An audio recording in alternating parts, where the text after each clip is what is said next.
Daí, pessoal, hoje eu vou falar um pouquinho sobre a influência da taxa Selic no mercado imobiliário. E eu vou começar com o primeiro tópico, que é a taxa de juros para o comprador do imóvel. Se a taxa Selic aumenta, consequentemente o primeiro efeito é que os bancos aumentem a taxa de juros para quem vai financiar o imóvel. Mas de que forma isso impacta de fato no mercado imobiliário? Além de ficar mais caro para quem está comprando o imóvel, a gente tem um efeito que é de trazer mais ou menos gente para esse mercado.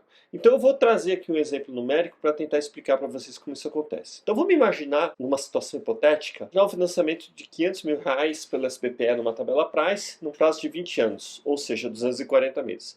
Se a gente fizer essa simulação para uma taxa de juros de 12% ao ano, que é o que mais ou menos os bancos estão praticando hoje, a gente está dizendo que a mensalidade para esse cliente vai custar R$ 5.293.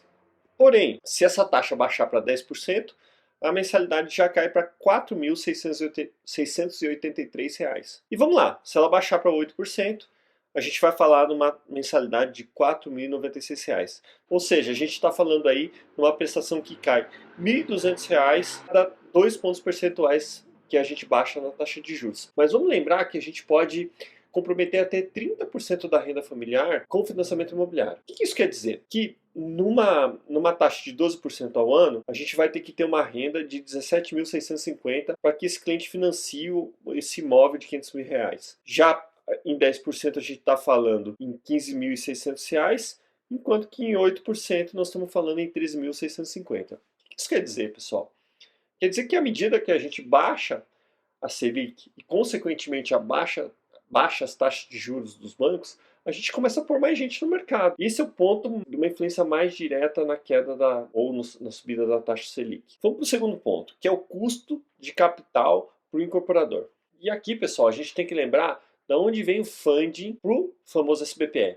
E eu vou lembrar que SBPE é Sistema Brasileiro de Poupança e Empréstimo. O próprio nome já diz. Os bancos tiram dinheiro da própria poupança para financiar os incorporadores. Mas existe uma questãozinha aí na poupança. A poupança tem um limite de rentabilidade. O que isso quer dizer?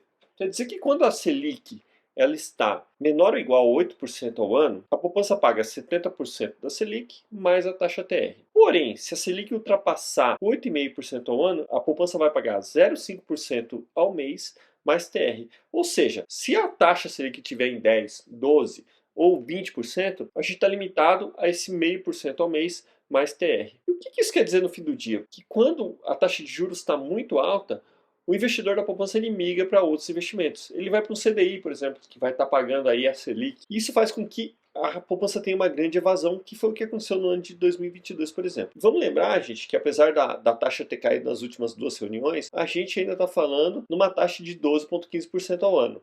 Ou seja, a poupança já está no seu máximo e muito aquém do que ela poderia remunerar se a taxa estivesse abaixo desse valor. Isso quer dizer que o financiamento imobiliário para o empreendedor vai ficar mais caro, porque os bancos vão ter que tirar dinheiro de outras fontes de renda que são mais caras, que deixam o dinheiro mais caro, como por exemplo o próprio CDI ou dinheiro de tesouraria. E aí o incorporador vai pagar mais juros. Esses juros vai ser refletido no preço do imóvel. E olha só, vamos falar dos pontos 1 e 2. Se a gente está falando que o dinheiro já está mais caro para o comprador final e vai ficar mais caro para o empreendedor, fazendo com que o preço do imóvel cresça, a gente está criando dois pontos críticos e transformando isso numa bola de neve. No primeiro ponto, onde o dinheiro caro vai tirar muita gente do mercado, muito comprador final do mercado. No segundo ponto, onde o incorporador, por pagar juros mais altos, ou vai ter que aumentar o valor do seu imóvel. E ainda tem o terceiro ponto, que é a perda dos investidores. Já que a taxa Selic está alta, o CDI está remunerando muito bem, o investidor acaba migrando para o CDI. Qualquer investimento vai pagar 110, 115% do CDI,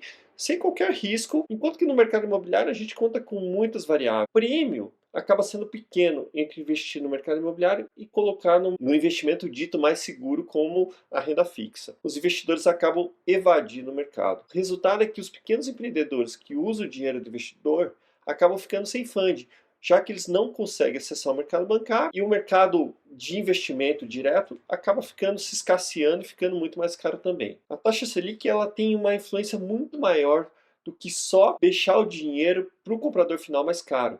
Ele passa por esse ponto sim, o consumidor final vai pagar mais caro, mas também o empreendedor vai pagar mais caro, seja no dinheiro do banco, seja no dinheiro do investidor. Eu espero que vocês tenham gostado desse conteúdo, espero que ele tenha sido esclarecedor. Se vocês quiserem saber mais sobre o mercado imobiliário, tem muito mais conteúdo lá no meu canal, nas minhas redes sociais e tá tudo aqui embaixo do vídeo. Valeu, pessoal. Obrigado.